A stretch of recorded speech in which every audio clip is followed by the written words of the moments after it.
Sasa nitamalizia, kuna maneno huwa mara kwa mara mimi huwa ninayataja kama ushahidi wa kuonyesha kwamba huu msimamo sisi tulionao wa kuzipinga hizi bid'a katika dini ni msimamo wa haki na unaungwa mkono na wanawazuoni wa Kiislamu. Si jambo la kubambanya na kuungaunga kwamba hiki ni kikundi kimekuja cha watu wahuni hivi, kazi yao fujo, basi fujo tu kila siku, maulidi. Kuna watu wanafikiri kwamba hili jambo limetengenezwa, wajua Marekani wanatengeneza ikhtilafu, alafu Mayahudi tunatengeneza kadha, kwa wanatia Waislamu katika la. Ikhtilafu zitakuwepo maadamu watu wataacha sunna na watazusha bid'a, kwa maneno ya Mtume sallallahu alaihi wasallam, na si kwa fikra zako chafu. Wewe una fikra chafu. Mizozo inajitokeza katika umma kwa sababu ya kuacha sunna za Muhammad bin Abdullah sallallahu alaihi wasallam. Mizozo inakuja katika umma kwa sababu ya kufanya mambo ya kizushi. Mambo haya waliyofanya Mayahudi na Manasara ndio mwenendo wao. Warahbaniyatan ibtada'uha, walikuwa wazushi, wamezusha mpaka utawa bwana. Ikawa kuna watu wamewazushia uongo kwamba nyinyi hamtakiwi kuoa. Leo mpaka leo kuna baadhi ya makanisa mapadri hawaoi. Ule ni uzushi wameuzusha. Hakuna tabatuli katika Uislamu.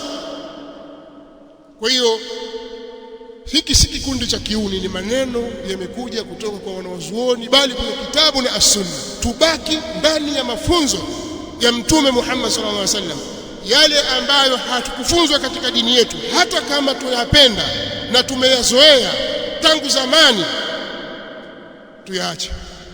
Hakuna zamani kuishinda zama ya Mtume sallallahu alaihi wasallam katika huu Uislamu, na hayakuwepo. Sasa zamani hiyo ipi? Al-Imam Abu Bakar Muhammad ibn al-Walid ibn Khalaf al-Turtushi rahimahullah ta'ala, huyu ni mwanachuoni ambaye amefariki mwaka 520 hijiria, miaka takriban 900 iliyopita huko nyuma. Huyu ni mwanachuoni katika madhhabi ya Malik. Wanachuoni wakubwa wamemnukuu huyu, akiwemo al-Imam al-Qurtubi katika tafsiri yake, wakati akitafsiri aya katika suratu Taha. Aliulizwa huyu mwanachuoni, je, Imam al-Qadhi, maana alikuwa ni qadhi pia, kama kuna watu wamekusanyika mahali,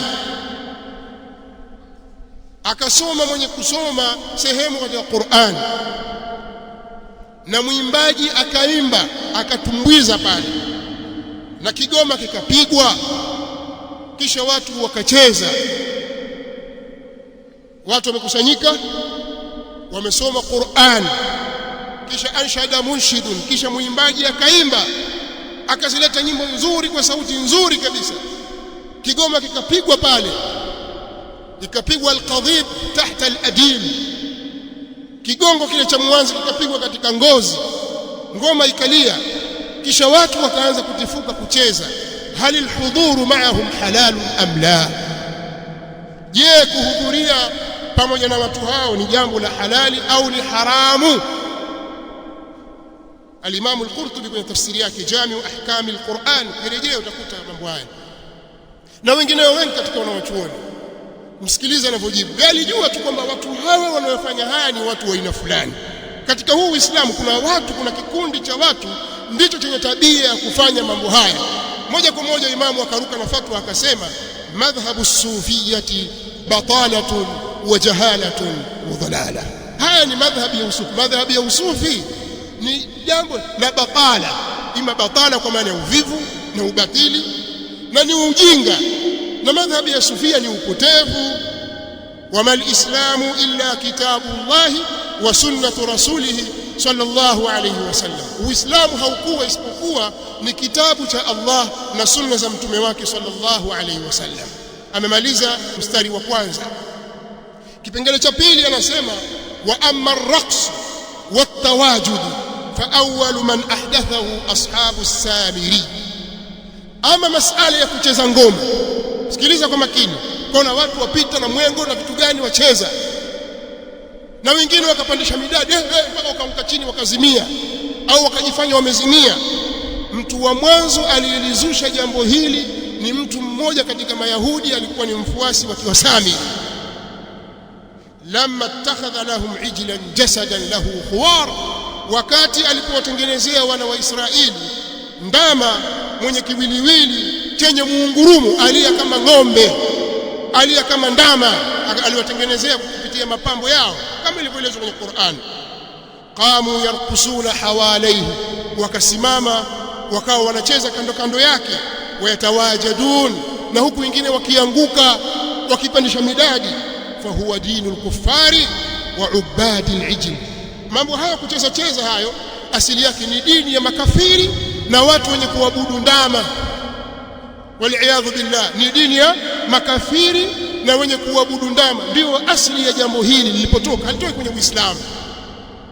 Wa amma al-qadhib, na ama masala ya kupiga ngoma, mtu akachukua mwanzi, kigongo cha mwanzi akapiga katika ngozi. Fa awwalu man ittakhadhahu zanadiqa, ataja kila kitu na historia yake. Hili swala la kucheza limetoka kwa Hawa, na suala la kupiga ngoma kwa mtindo huo, watu wa mwanzo aliyelizusha jambo hili ni zanadika, wazandik. Wazandik ni wale watu walioingia kwenye Uislamu ili wauchimbe Uislamu na kuharibu Uislamu kwa ndani. Yani jitu mathalan Yahudi au jimajusi limejifanya limeslimu, limeingia kwa ndani na uchimba chimba Uislamu. Hawa ndio watu wa mwanzo waliozusha mambo ya ngoma hawa, liyushghilu bihi almuslimina an kitabillahi ta'ala. Wamekuja na jambo hili ili wawashughulishe kwa jambo hilo Waislamu na kitabu cha Allah aliyakuwa ametukuka. Na ndio maana wewe tafuta sana fananisha madarisi za masalafi ahli sunnah wal jamaa na madarisi za watu wa bid'ah, kumkuta kwamba huyu mtoto kasoma madrasa hii kahifadhi Qur'an kwa sababu kasoma kwa maalim fulani, ni jambo la nadra, amru nadir kalkibrit alahmar. Yani wewe utakuta watu wengi wamesoma madarisi hapa, wamepita kwenye madarisi hizo. Qur'ani ni kitu kimekuwa nasiya mansiya. Wengine wanakuja baadhi ya miji wamekuja kuamshwa na ahlus sunnah wal jamaa, jamani kwamba Qur'ani ihifadhiwa. Njoo katika marakizi zetu sasa, wataka mahufadhi wangapi wewe wa kuhifadhia Qur'an? Watahifadhi saa ngapi? Na pale watu kazi yao kuimba na kucheza, midundo yote waijua namna ya kuchezwa. Leo watu wasoma wanawacheza ngoma, utasema ni kikundi cha toka Kaole, namna wanapocheza kwa ustadi wa hali ya juu. Wasanii kwa ufupi ni wasanii. Sasa wasanii na mambo ya Qur'ani wapi kwa wapi? Mazanadiqa wameingia ili wawashughulishe watu wakiacha kitabu cha Allah subhanahu wa ta'ala. Wa inma kana majlisu an-nabiy sallallahu alayhi wasallam ma ashabihi ka'annama ala ru'usihim at-tayr min al-waqar. Majlisi ya Mtume sallallahu alayhi wasallam ilipokuwa kana kwamba katika vichwa vyao kuna ndege kwa sababu ya utulivu walionao.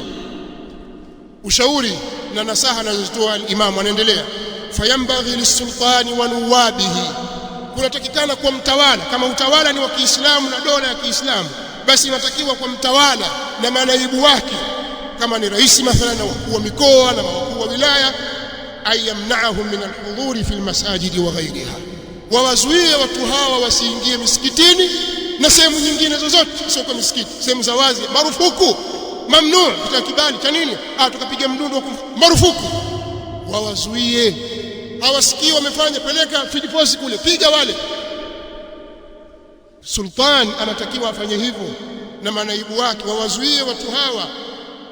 Wala yahillu, sikiliza, wala yahillu li ahadin yu'minu billahi wal yawmil akhir, na si halali kwa mtu yoyote anayemwamini Allah na siku ya mwisho, ay yahdhura ma'ahum wala yu'inahum ala batilihim, na si halali kwa mtu yoyote anayemwamini Allah na ambaye anayamini kwamba iko siku ya mwisho, siku ya kiyama, kuhudhuria pamoja nao, ukasimama pembeni pembeni au kaingia katikati ya hadhara. Si halali kwa wewe, wala kuwasaidia katika jambo lao pia si halali.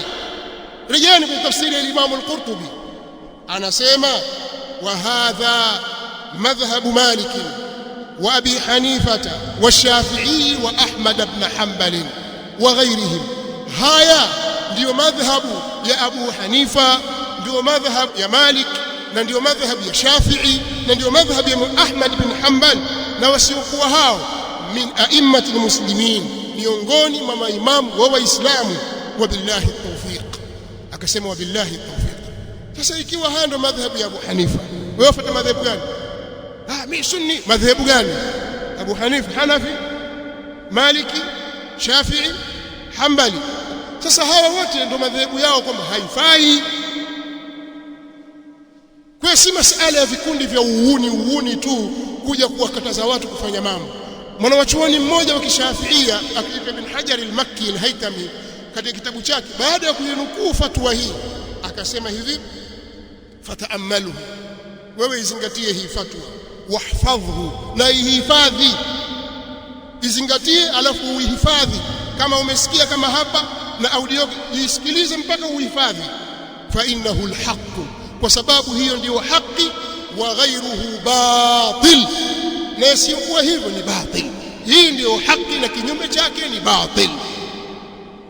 Sasa wataka nini tena baada ya maneno kama haya? Wewe rejea katika tafsiri ya Imam al-Qurtubi juzuu ya 11 ukurasa wa 212 mpaka 213 katika sura Taha kwenye aya ya 91 mpaka 93, na Kafur Raai ya Imam Ibn Hajar al-Haytami katika ukurasa wa 76. Kwa hiyo haya ndio ambayo sisi tumesimamia. Kwa nini?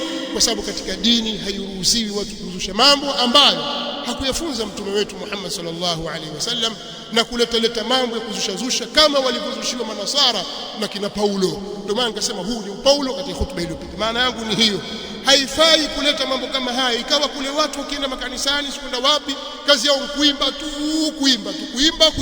Ndio Mungu anaabudiwa hivyo? Na nyinyi mfanya hivyo mwaiga wale. Kuna gospel katika Uislamu? Hakuna mambo hayo.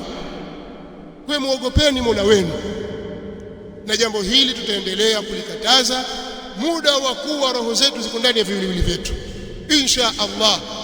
Kwa hiyo walioelewa wataelewa, wasioelewa mwaka huu watakuja kuelewa mwakani, lakini jambo hili litaendelea na watu wake wataendelea, kwa sababu sheitani yuko bado anawahimiza watu wake na kuwapa kila namna na kila mbinu.